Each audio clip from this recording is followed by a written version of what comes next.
The bright screens lit up Captain Ta-Won Kim's face in the dark room. He rubbed his tired eyes and stood straighter. After 20 years in space, he thought he had seen everything. He was wrong. "Sir, you need to see this," said Officer Jeho.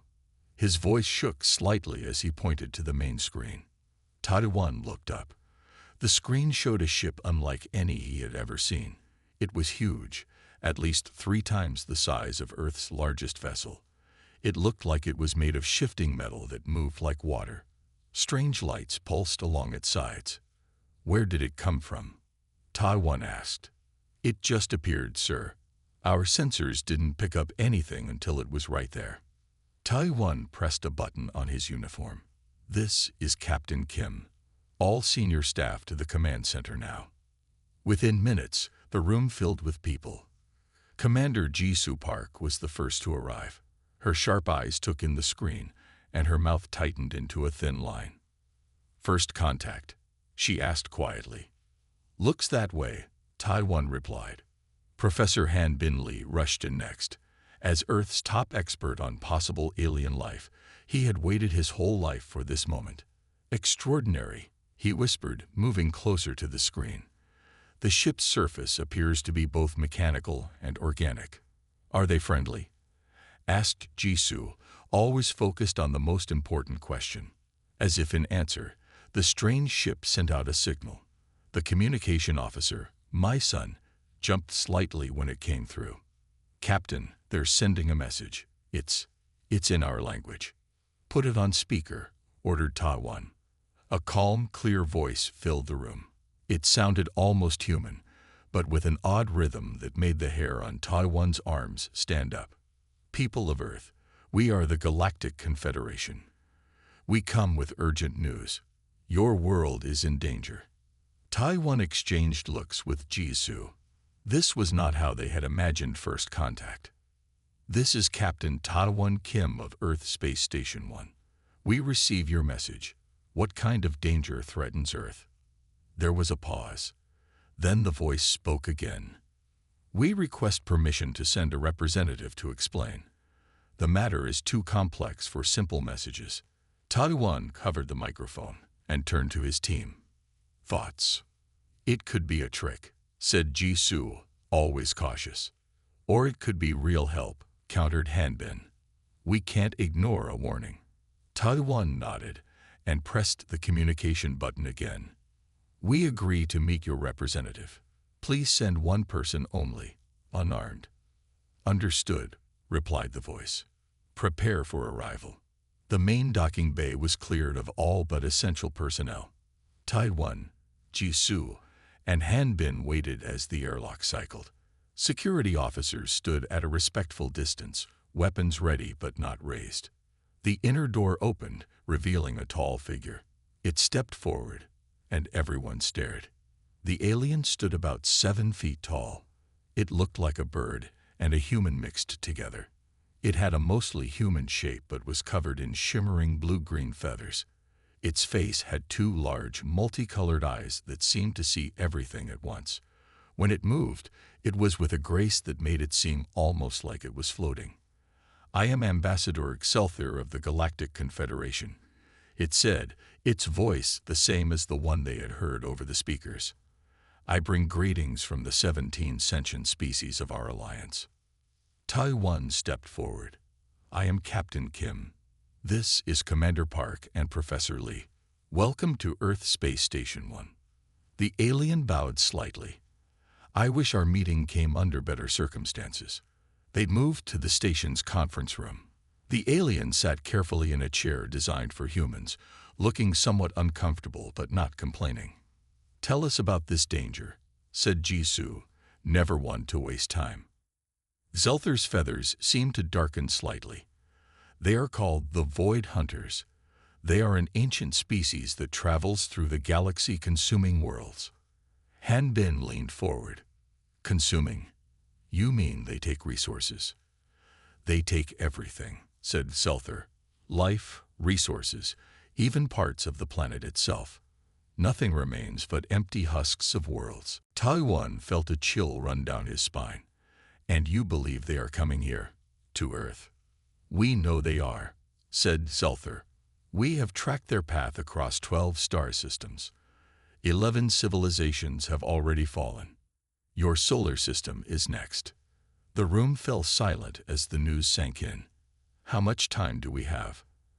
Asked Jisoo, her voice steady despite the news. 3 of your lunar cycles. Perhaps less. Sulthur reached into a pouch and placed a small device on the table. It projected a hologram showing a path through star systems, ending at Earth. This shows their usual pattern of movement, continued the alien.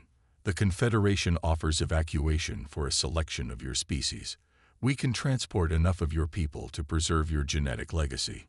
It is the same offer we have made to all species in the path of the Void Hunters. Han Bin frowned. A selection. You mean you would take only some of our people? Our resources are limited, said Sulthur. We cannot save entire planets. How many? Asked Taiwan. Perhaps 10,000 of your people. Jisoo stood up abruptly. Out of nearly 10 billion. That's not salvation. That's a museum sample.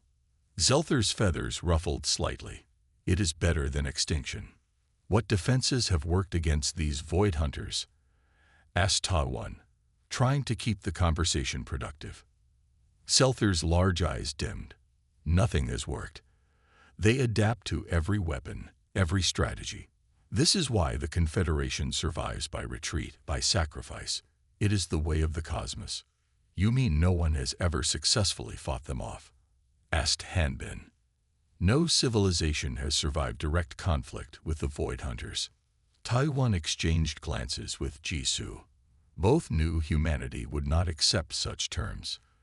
Ambassador, Taiwan said firmly, humanity does not abandon its home. We appreciate the warning, but we will stand and fight. The alien's feathers shifted in what appeared to be surprise. You would choose certain destruction over partial survival.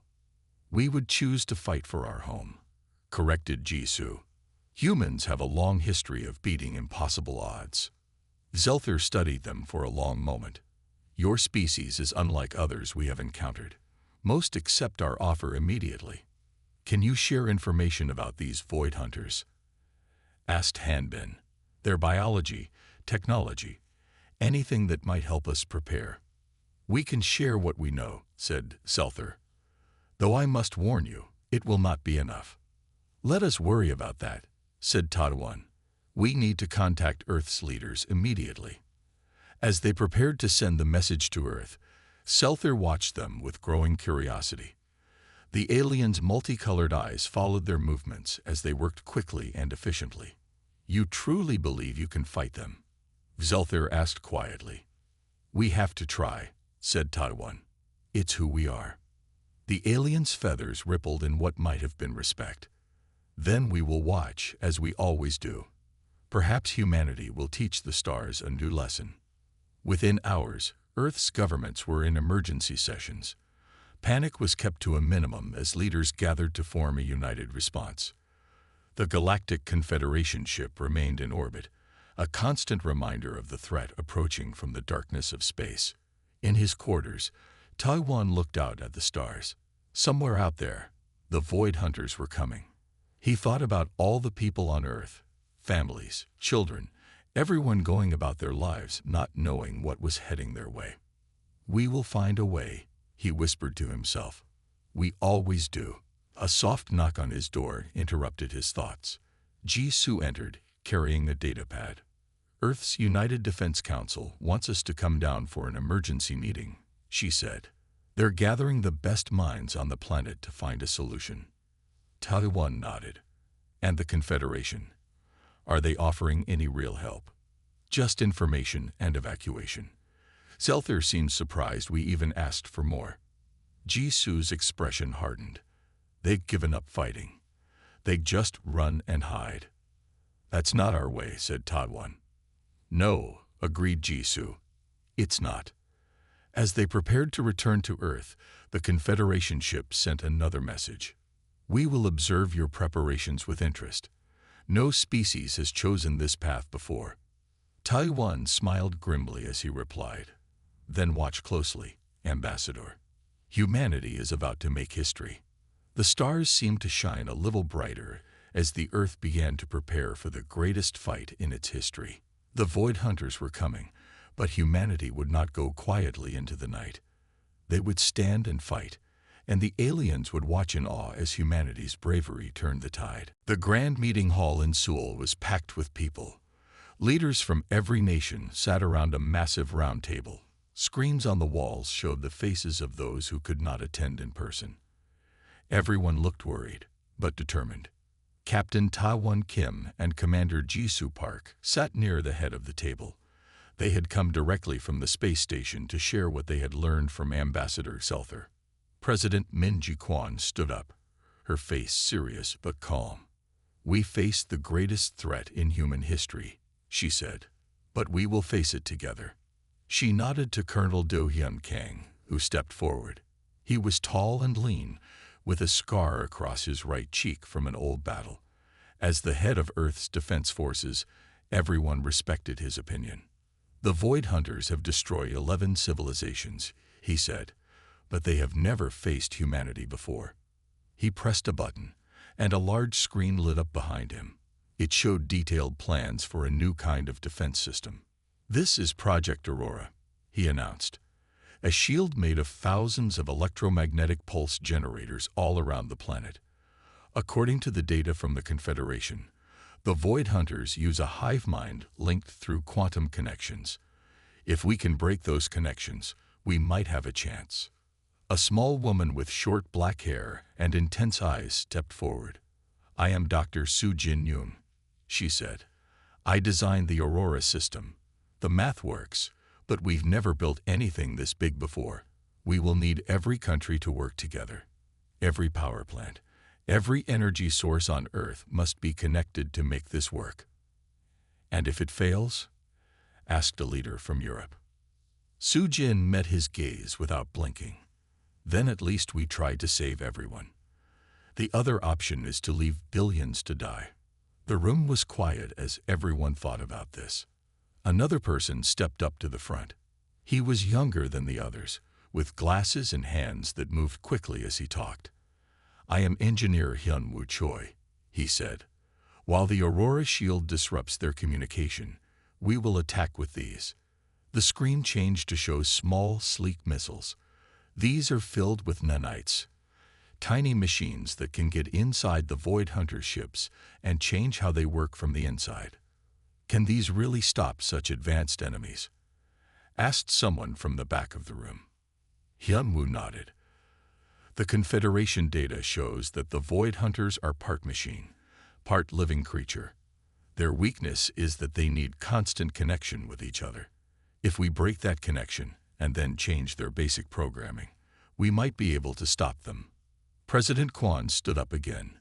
"Throughout our history, humans have faced many threats to our survival. Ice ages, diseases, wars, disasters. Yet we are still here. We adapted. We survived." She looked around the room, her eyes fierce. "We will not be the first generation to fail our children. We build Aurora. We stand together, or we fall together." No one argued. The vote to approve Project Aurora was unanimous. As the meeting ended, Ambassador Selther approached Ta-won and Ji-soo. The alien seemed confused. "Your leaders chose to fight?" the alien asked, "even knowing the danger." Ji-soo nodded. "Did you expect anything else after our talk?" "I did not know what to expect," admitted Selther. "No species has ever refused evacuation before." "How many have you saved this way?" asked Ta-won. Selther's feathers drooped slightly. 17 species now live on Confederation worlds, but each is only a small group, the last of their kind.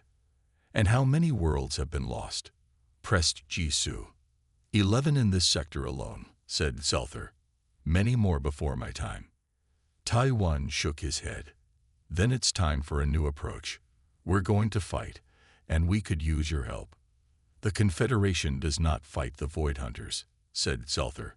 "It is our policy." "Then watch and learn," said Ji-soo. "Maybe we'll change your mind." In the weeks that followed, Earth changed. Old enemies became partners. Countries that had fought wars now shared technology and resources. The global power grid was rebuilt and strengthened. Satellites were changed to become part of the Aurora Shield. Colonel Du Hyun Kang worked day and night, coordinating defense forces from around the world. "We have one chance," he told his team.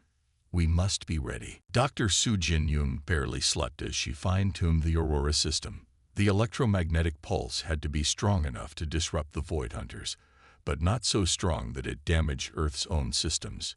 It was a delicate balance.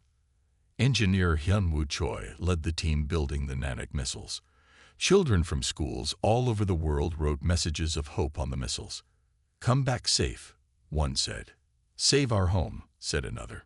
President Kwon visited the main Aurora Control Center, which was built deep under a mountain. "How are we doing?" she asked Soo-jin. "The system is at 89% completion," Soo-jin replied. "We should be ready just before they arrive." "And will it work?" asked the president. Soo-jin hesitated. "The theory is sound. But against an enemy this advanced, I can only say we have a chance." President Kwon put a hand on Soo-jin's shoulder.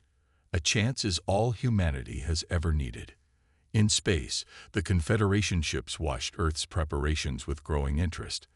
More ships arrived each day, until there were dozens in orbit, observing. Ambassador Xelther reported back to the Confederation Council. "They truly mean to fight," the ambassador said. "They are building defenses unlike anything we've seen." "And they expect to win?" asked Elder Zorix, one of the oldest members of the council. "They hope to win," corrected Xelther. "They know the odds are against them, but they refuse to abandon their world." "Fascinating," said Zorix. "In all our history, no species has chosen this path." "Even more interesting," continued Xelther, "they share their plans with us openly. They have sent us their defense strategies, asking for our analysis and suggestions." "Why would they do this?" asked another council member. "They believe that if they succeed, all species should benefit from their knowledge," said Xelther. "They prepare to fight not just for themselves, but for all who have lost worlds to the Void Hunters."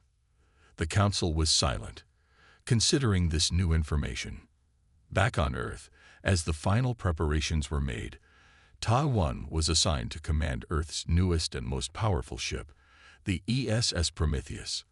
It was built using some technology shared by the Confederation, combined with human innovation. "It's the best we could build in the time we had," explained Hyunwoo as he showed Ta-1 around the ship. "Not as advanced as the Void Hunters, but it has some surprises." "It will have to be enough," said Ta-1. "How long until they arrive?" "Our deep space sensors detected their fleet," said Jisoo, joining them. "They'll be here in 3 days." Ta-1 looked out the viewports at Earth below, blue and green and beautiful. "Then we have 3 days to finish getting ready." That night, many people on Earth looked up at the stars. Some prayed, some cried, but most felt a strange mix of fear and pride. Humanity stood together as one for the first time, ready to fight for their home. In his quarters, Ta-1 recorded a message for his family. "I don't know what will happen," he said, "but I know that whatever comes, humanity faced it with courage. We didn't run. We stood our ground." On the final night before the Void Hunters' arrival, cities around the world turned off their lights for 1 hour. People gathered in the darkness, looking up at the stars where their fate would soon be decided. And in space, the Confederation ships watched in silent amazement as a single planet prepared to make a stand that no other world had ever dared to make. Ambassador Xelther stood on the observation deck of the Confederation flagship, watching Earth. "They light beacons of hope in the face of doom," the ambassador said quietly. Perhaps we have been wrong all these years." The Void Hunters' fleet appeared at the edge of the solar system, a dark mass moving steadily toward Earth. The final countdown had begun. Humanity's greatest test was about to start, and the whole galaxy was watching. The Void Hunter ships came like a storm of shadows. They filled the sky, their massive hulls seeming to swallow the light of the stars. Each ship was different, as if they had grown rather than been built. Some were smooth and round, others jagged and sharp. All of them were black with strange purple lights pulsing along their sides. From the command center of the International Space Station, Commander Jisoo Park watched the enemy approach. Her face was calm, but her hands gripped the edge of the control panel tightly. "All stations report ready," said Officer Jaho, his voice steadied despite the fear everyone felt. Jisoo nodded. "Then it's time. Send the signal to activate Aurora." Jaho pressed a series of buttons. Signal sent. Aurora activation in 3, 2, 1. Around the Earth, thousands of electromagnetic pulse generators powered up at the same moment. Power grids worldwide surged as energy flowed into the Aurora system. The very air seemed to shimmer as an invisible shield formed around the planet. On screens in the command center, Jisoo could see the power readings climbing. "Status report," she ordered. "Shield at 92% power and holding," reported Jaho. "All systems functional." "Now we wait," said Jisoo. They didn't have to wait long. The first wave of Void Hunter ships hit the Aurora shield. The effect was instant and dramatic. The ships jerked and spun, their movements suddenly uncoordinated. Some crashed into each other, while others drifted aimlessly. "It's working," shouted someone in the command center. "The shield is disrupting their hive mind." Jisoo allowed herself a small smile. "Contact Colonel Kang. Tell him Phase 1 is successful." In the command bunker under the mountain, Colonel Do-hyun Kang received the message with grim satisfaction. "Excellent," he said. "Prepare the nanite missiles for launch on my command." But the celebration was premature. On the screens, they could see the Void Hunter ships beginning to change. Their hulls rippled and reshaped. New lights appeared on their surfaces. "They're adapting," said Dr. Soo Jin-yoon, who stood beside Colonel Kang. "Faster than we expected." The second wave of Void Hunter ships approached the shield. This time, they moved in a different formation, spreading out into a wide net. When they hit the shield, they didn't stop. Instead, they pushed through, the shield sparking and flaring around them. "They've reconfigured to counter the Aurora frequency," Soo Jin said, her voice tight with worry. "They're breaking through." Colonel Kang didn't hesitate. "Launch the nanite missiles. All batteries, fire." Around the world, missile silos hidden in mountains, deserts, and oceans opened. Thousands of missiles streaked upward toward the invading ships. Each missile contained millions of tiny machines programmed to infiltrate the Void Hunter technology and rewrite their core directives. In the Confederation observation ships, the aliens watched in stunned silence. Never before had they seen anyone mount such a defense against the Void Hunters. "Remarkable," said Elder Zorix, watching the missiles rise from Earth. "They fight with both strength and cleverness." Ambassador Excelsior moved closer to the viewing screen. But will it be enough? The nanite missiles struck the Void Hunter ships. For a moment, nothing happened. Then several ships began to falter, their lights flickering. Some stopped moving entirely, floating dead in space. "The nanites are working," reported Hyun-Woo Choi from the Weapons Control Center. "They're shutting down the ships." But again, the victory was short-lived. The larger Void Hunter ships released a dark cloud into Earth's atmosphere. It spread quickly, a mist of tiny machines that targeted the Aurora generators. "Biological countermeasure detected," reported a technician. "It's attacking the Aurora system." One by one, the shield generators began to fail. The Aurora shield flickered and weakened. "Reroute power from secondary systems," ordered Soo-jin, her fingers flying over the controls. "We need to maintain the shield." Across the world, cities went dark as power was diverted to the failing shield. Hospitals switched to emergency generators. People gathered in the darkness, looking up at the battle for their existence playing out in the sky above. On the ESS Prometheus, Captain Ta-won Kim watched as more Void Hunter ships broke through the weakening shield. His ship, along with 24 others, formed Earth's last line of defense. "Status report," he ordered. His first officer, Lieutenant Junho looked grim. The shield is failing. The nanite missiles have damaged about 30% of the enemy fleet, but the rest are still coming. They'll reach major cities within the hour. Taiwan made a decision that would echo through history. Send a message to all Earth vessels. Form up on the Prometheus. We're going to open a corridor for the special delivery. Junho stared at him. Captain, that's suicide. Taiwan nodded. Maybe, but it's our best chance. He pressed the ship-wide communication button. All hands, this is the captain. You all know what we're facing. The odds are against us, but humanity doesn't give up. Each of you volunteered for this mission, knowing it might be one way. Now is the time to show these void hunters what humans are made of. He turned to his communications officer. Send a message to Earth. Tell them it has been an honor. The Prometheus and its sister ships formed a tight formation and accelerated toward the center of the Void Hunter fleet. The plan was desperate but simple: create a gap in the enemy defenses so that one special shuttle could get through. In that shuttle were Dr. Su Jin-yoon and Engineer Hyun-woo Choi, along with what they called the package, a concentrated burst of reprogrammed nanites designed to reach the heart of the Void Hunter command ship. Are you sure this will work? Su Jin asked as they prepared for launch. Hyun-woo checked the package one last time. The theory is sound. If we can reach their command ship and deliver this directly to their central processor, we might be able to rewrite their entire fleet's programming. And if we fail? Hyun-woo looked at her with a small smile. Then at least we tried.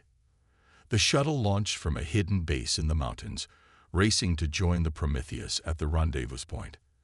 As they flew, they could see the battle raging around them. The Aurora shield was failing in places, creating holes where Void Hunter ships were already descending toward Earth. Su Jin's tablet beeped with an incoming message. To her surprise, it was from Ambassador Xelther. Humans, the message read, "We are witnessing your bravery. The Confederation has never seen such courage. Know that your sacrifice will be remembered among the stars." Su Jin typed back a quick reply. It's not a sacrifice if there's still hope, Ambassador. Watch closely. Humanity is about to teach the cosmos that lesson you mentioned. The Prometheus and its escort ships reached the center of the Void Hunter fleet. Captain Taiwan gave the final order. All ships, prepare to detonate cores on my mark. He looked one last time at the image of Earth on his screen, blue and beautiful. For home, he said quietly, then louder. Mark. The human ships exploded in sequence, creating a massive wave of energy that tore through the Void Hunter formation. For a brief moment, a corridor opened in the chaos. Now, shouted Hyun-woo as he pushed the shuttle's engines to their limit. The small craft shot through the gap, heading straight for the massive command ship at the center of the Void Hunter fleet. It was enormous, easily 10 times the size of the Prometheus, with pulsing lights that looked almost like a heartbeat. The shuttle crashed through the biological outer membrane of the command ship, burrowing deep inside before coming to a stop. Alarms blared as the shuttle's systems began to fail. We need to move fast, said Su Jin, grabbing the package. This place will seal itself soon. They forced the shuttle door open and stepped into the strange interior of the Void Hunter ship. It was like being inside a living thing. The walls pulsed with lights, and what looked like veins carried glowing fluid. There, said Hyun-woo, pointing to a large chamber ahead. That has to be the central processor. They moved quickly, setting the package in the center of the pulsing mass of technology and biology that seemed to be the heart of the ship. Timer set, said Su Jin. 2 minutes to detonation. They turned to go back to the shuttle, but the way was already sealed. The ship had healed the hole they had made. Hyun-woo took Su Jin's hand. Looks like we're staying. Su Jin nodded, squeezing his hand. For Earth. The package detonated, releasing billions of nanites directly into the central processor of the command ship. For several minutes, nothing seemed to happen. Then, across Earth, the remaining Aurora generators surged with unexpected power. The shield strengthened, but instead of merely deflecting, it began to pulse with a harmonic frequency. From deep within the Void Hunter command ship, the nanites had rewritten the quantum communication protocols.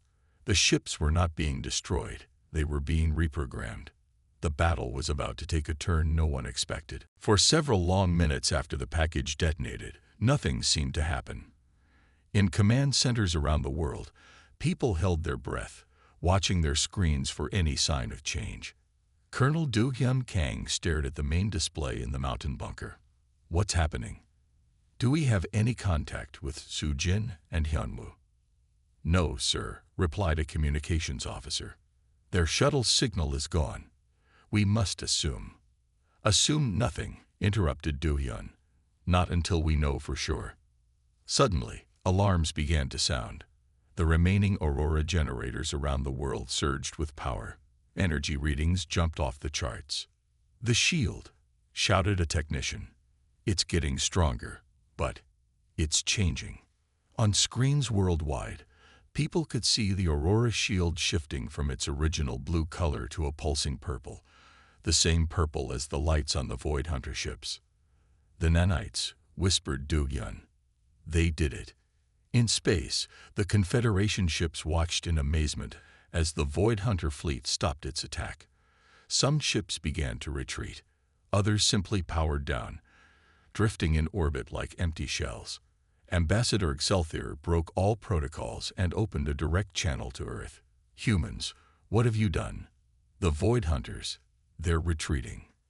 From the command center of the International Space Station, Commander Ji-Soo Park replied, her voice tired but strong. We didn't destroy them, Ambassador. We changed them. The plan that Su Jin and Hyunwoo had created was brilliant and desperate. Instead of trying to destroy the Void Hunters, which had never worked for any civilization, they rewrote their basic programming. The nanites had changed the most fundamental directive of the Void Hunters from consume to survive, to collaborate to thrive. President Min Ji-kwon addressed the world, her face appearing on every working screen. People of Earth, the attack has stopped. The Void Hunters are no longer a threat. They have been reprogrammed. A cheer went up around the globe. In cities and towns, people poured into the streets, hugging strangers and looking up at the sky where the dark ships now floated harmlessly. But the celebration was tempered by the cost. The Prometheus and its escort ships were gone, along with their brave crews. Su Jin and Hyunwoo were presumed lost inside the command ship.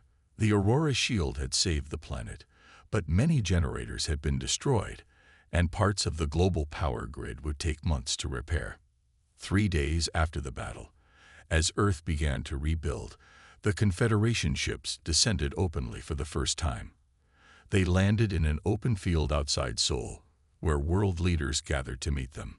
Ambassador Excelsior stepped out first, followed by Elder Zorix and a dozen other aliens of different species.